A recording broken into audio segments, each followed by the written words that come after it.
জলবায়ু পরিবর্তনের ঝুঁকি মোকাবেলায় বাংলাদেশের দৃষ্টান্ত বললেন প্রধানমন্ত্রী। দুর্যোগ মোকাবেলায় আঞ্চলিক সহযোগিতায় গুরুত্ব। মসজিদ বিস্ফোরণে আহতদের আইসিইউতে স্থানান্তর, তিতাসের গ্যাস লাইনে লিকেজ। রোহিঙ্গাদের দেখামাত্র গুলি করার নির্দেশ ছিল, আন্তর্জাতিক অপরাধ আদালতে মিয়ানমারের 2 সেনা সদস্যের জবানবন্দি।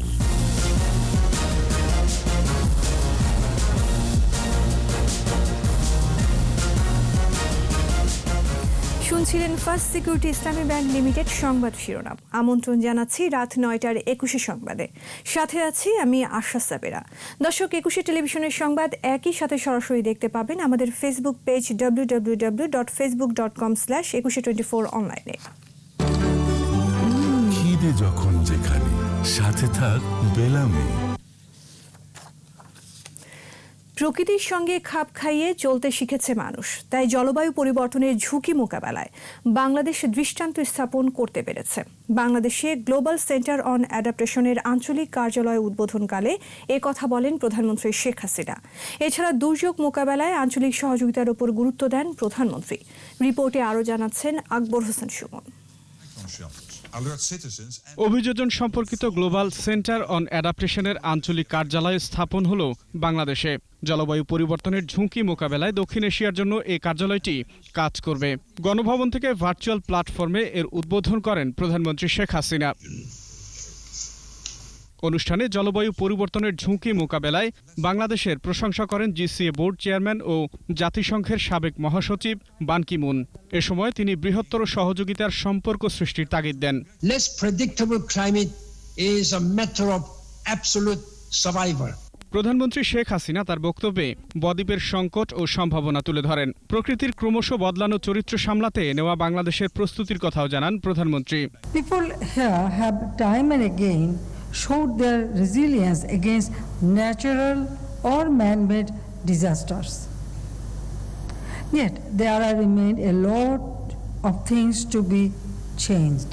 Because of our geographical situation in Bangladesh and because it's a delta, we have to live with nature and natural disaster, but we have to adapt how to save our people's life and their habitation. প্রাকৃতিক দুর্যোগের পাশাপাশি মহামারী করোনায় মানুষের কল্যাণে নেয়া সরকারের নানা উদ্যোগের কথাও তুলে ধরেন সরকার প্রধান। The COVID-19 pandemic fallout calls for greater cooperation and collaboration among the nations. We should not leave each other, rather force unity to fight the current crisis or any such one in the future. সুন্দর ভবিষ্যতের জন্যই দ্বিপাক্ষিক, আঞ্চলিক ও আন্তঃরাষ্ট্রীয় সহায়তা বাড়ানোর আহ্বান জানান প্রধানমন্ত্রী। This regional office will share best adaptation practices of Bangladesh as well as other countries. Akbar Hossain Suman, 21 television, Dhaka. নারায়ণগঞ্জে মসজিদে বিস্ফোরণের ঘটনায় চিকিৎসাধীন সবাইকে আইসিইউতে স্থানান্তর করা হয়েছে। সবার শ্বাসনালী পুড়ে যাওয়ায় সর্বাত্মক চেষ্টা চালানো হচ্ছে বলে জানান চিকিৎসকরা। আদিত্য মামুনের রিপোর্ট। নারায়ণগঞ্জের ফতুল্লায় এসি বিস্ফোরণের ঘটনায় আহতদের উন্নততর চিকিৎসা সেবা দেয়া হচ্ছে শেখ হাসিনা জাতীয় বার্ন ও প্লাস্টিক সার্জারি ইনস্টিটিউটে। স্বজনদের আর্জি যেন সুস্থ হয়ে ফিরে আসে তাদের সন্তান। আল্লাহ দিলে ভালোই দেখলাম, যদি আল্লাহ ওষুধ পানি ভালো দেয় আর একটু ট্রিটমেন্টটা ভালো করে, তাইলে আল্লাহর কাছে চাই যে আমার ছোট জামাইটা থাক, আমি একটা ভরসা চাই। ডাক্তাররা বলছে ইনশাল্লাহ ভালো আছে, দোয়া করেন। ওরা বলে ঠিক বাবা, আগুন ফোড়া রুগী, এই মুহূর্তে কথা পারমিশন নাই। গেল কয়েকদিনে চিকিৎসা সেবায় একজন সুস্থ হয়ে বাড়ি ফিরলেও এখনও অনেকেই চিকিৎসাধীন। চিকিৎসকরা বলছেন সবার শ্বাসনালী পুড়ে যাওয়ায় অবস্থা আরও সংকটাপন্ন। তাদের বাঁচাতে আপ্রাণ চেষ্টা চালিয়ে যাচ্ছেন তারা। পেশেন্টগুলি আমরা আইসিইউতে নেই, সাধারণত ক্রিটিক্যাল অবস্থা যে খারাপের দিকে যাচ্ছে, এই জন্য আমরা আইসিইউতে শিফট করে ফেলছি।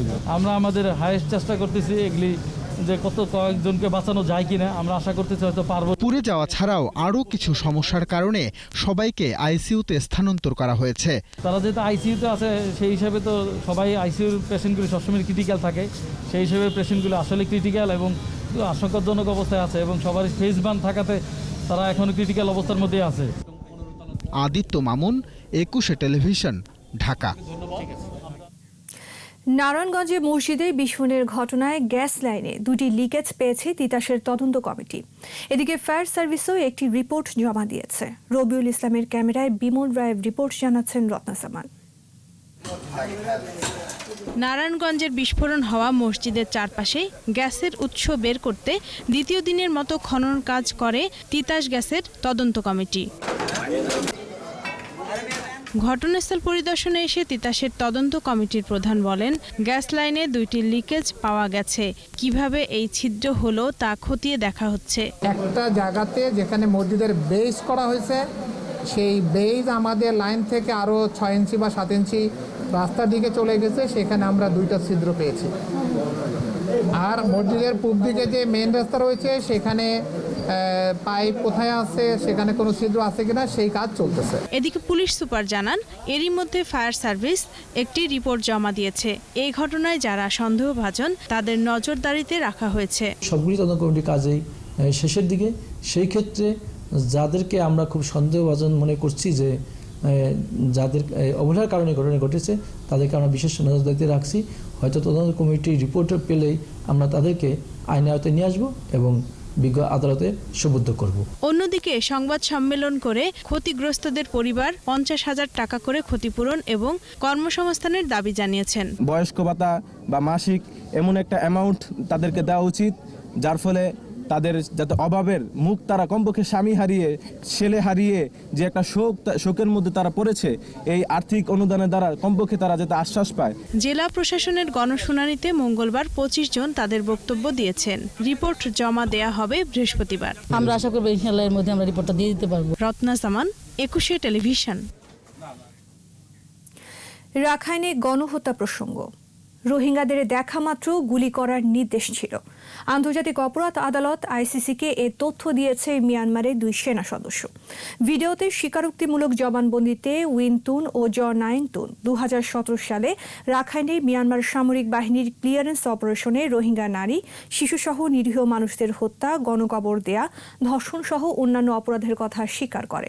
তারা 19 জনের নাম উল্লেখ করেন যারা সরাসরি এই নৃশংসতায় জড়িত। এছাড়া 6 জন ঊর্ধ্বতন সামরিক কর্মকর্তা এসবের নির্দেশ দিয়েছেন বলেও জানিয়েছেন তারা। গেল মাসে মিয়ানমার থেকে পালান ওই 2 সেনা সদস্য।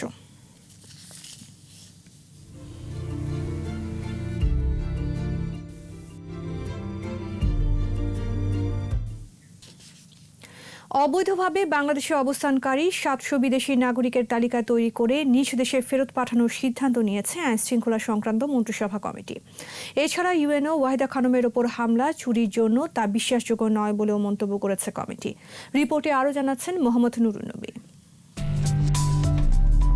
নিছক চুরির কারণে দিনাজপুরের ঘোড়াঘাটে ইউএনও ওয়াহিদা খানমকে নিজ বাসায় হামলার বিষয়টি মানুষের কাছে বিশ্বাসযোগ্য হয়নি। এ নিয়ে স্থানীয় সাংসদকে নিয়ে বিভিন্ন গণমাধ্যমে সংবাদও প্রকাশিত হয়েছে। কেউ আইনের ঊর্ধ্বে নয়, তাই ঘটনার পেছনে গডফাদারদের খুঁজে বের করতে হবে।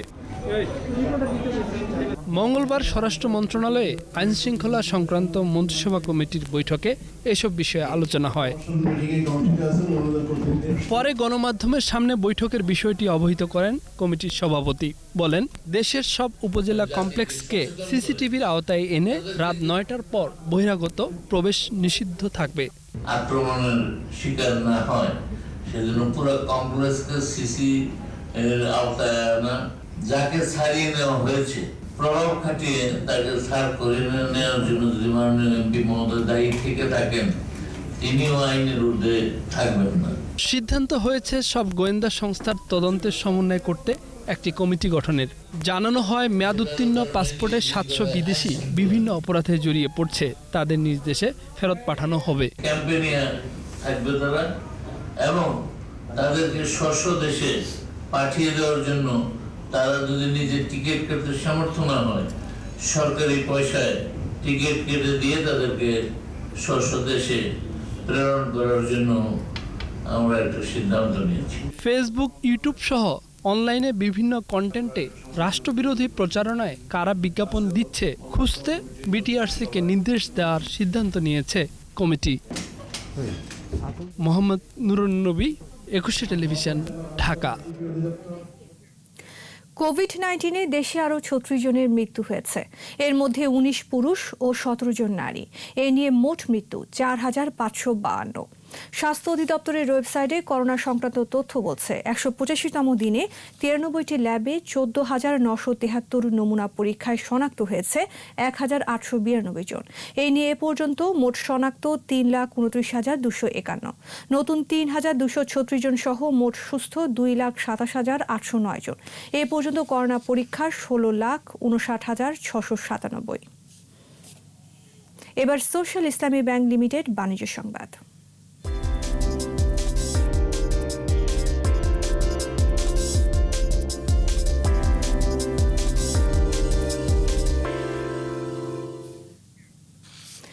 সূচকের ঊর্ধ্বমুখী প্রবণতা অব্যাহত রয়েছে দেশের পুঁজিবাজারে। মঙ্গলবার ডিএসইতে লেনদেন হওয়া 357টি প্রতিষ্ঠানের মধ্যে দর বেড়েছে 156টির, কমেছে 168টির, আর অপরিবর্তিত রয়েছে 33টির দর। ডিএসইর প্রধান সূচক ডিএসইএক্স 19 পয়েন্ট বেড়ে উঠে আসে 4,978 পয়েন্টে। দিন শেষে ডিএসইতে লেনদেনের পরিমাণ দাঁড়ায় 1,190 কোটি 15 লাখ টাকা।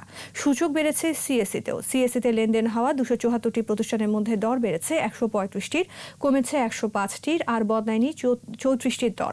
আর সিএসইতে মোট লেনদেন হয়েছে 36 কোটি 94 লাখ টাকার শেয়ার ও মিউচুয়াল ফান্ড। জানাবো খেলার খবর।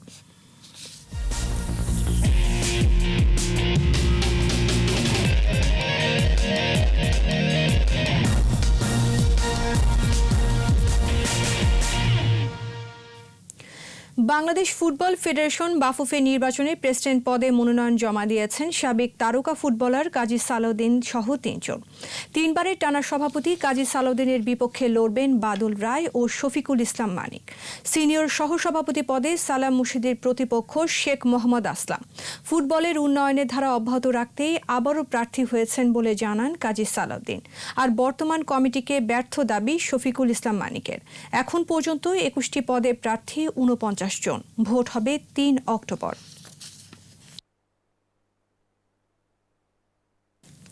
আর এরই সাথে শেষ করছি রাত 9টার 21 সংবাদ। যাবার আগে ফার্স্ট সিকিউরিটি ইসলামী ব্যাংক লিমিটেড সংবাদ শিরোনামগুলো আরও একবার। জলবায়ু পরিবর্তনের ঝুঁকি মোকাবেলায় বাংলাদেশ দৃষ্টান্ত, বললেন প্রধানমন্ত্রী। দুর্যোগ মোকাবেলায় আঞ্চলিক সহযোগিতার গুরুত্ব। মসজিদ বিস্ফোরণে আহতদের আইসিইউতে স্থানান্তর, তিতাসের গ্যাস লাইন লিকেজ। রোহিঙ্গাদের দেখামাত্র গুলি করার নির্দেশ ছিল আন্তর্জাতিক অপরাধ আদালতে মিয়ানমারের 2 সেনা সদস্যের জবানবন্দি।